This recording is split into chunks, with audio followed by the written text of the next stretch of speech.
Hi, Pet the Podcast Editor here. How can you get the absolute most out of your time? Well, this week on Knowlton Nuggets, we'll hear about just that. And if you ever find yourself saying that there aren't enough hours in the day, this one's for you. Let's get stuck in. I remember you moaning at me because I would basically come into work really early, leave late, and constantly moan to you and say, Lloyd, I've got no time, or there's just too much to do. And this is the classic case of should have listened to Lloyd sooner. And this is a thing. This has happened multiple times. Yeah, it's quite consistent over the years. Lloyd said, right, why don't you, so we know what you're doing, why don't you log what you're spending your time on in the calendar so we can actually, for a month or for a week, so we can look and think, oh, Dan's spending 7 hours doing this thing that isn't adding anything to the business that you shouldn't do. You kept working long hours.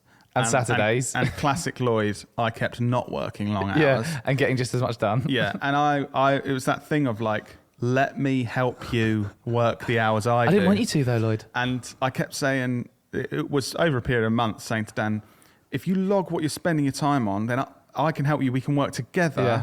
And I was like, sure, shut up. Yeah, and eventually when you did, and it was like, oh, that thing that every single week you spend 12 hours on. Yeah. If you want, I'm better at that than you. And it will take me half an hour. We all have strengths and weaknesses. That will take me 2 hours. So if I take that and you take this thing that takes me 3 hours and you do it in 1 hour because you're better at that. And then it was kind of like, oh, yeah, that would be great. Like, yeah, that's why we need to understand what and it's the same in our business now.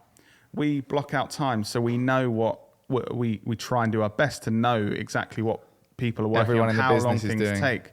Then we can look at projects and say, oh, we priced that out at this and we should have made this much profit. Actually, we know why we made a bit less profit because Taylor had to spend 5 extra days on that because it took much longer than planned. And we know that because it's in his calendar. And we'll feed that into next time we price up something. We know that takes longer. And shout out to Taylor.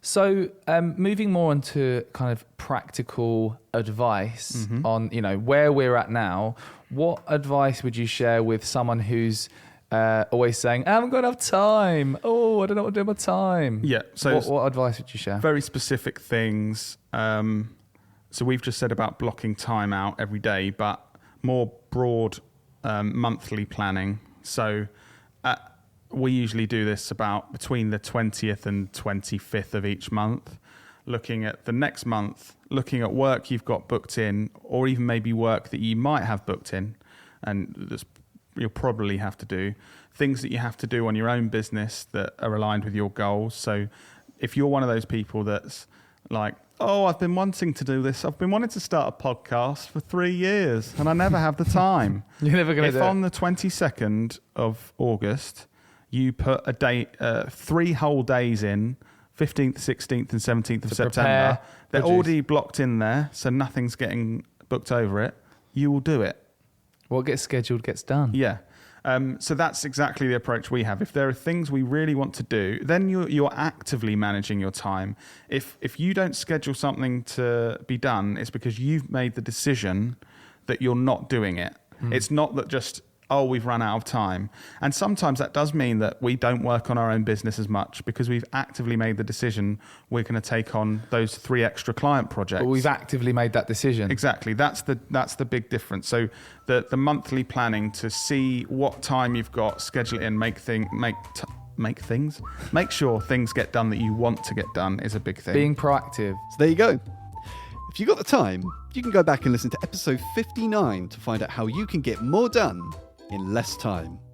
And we'll see you next week for another Knowlton Nugget.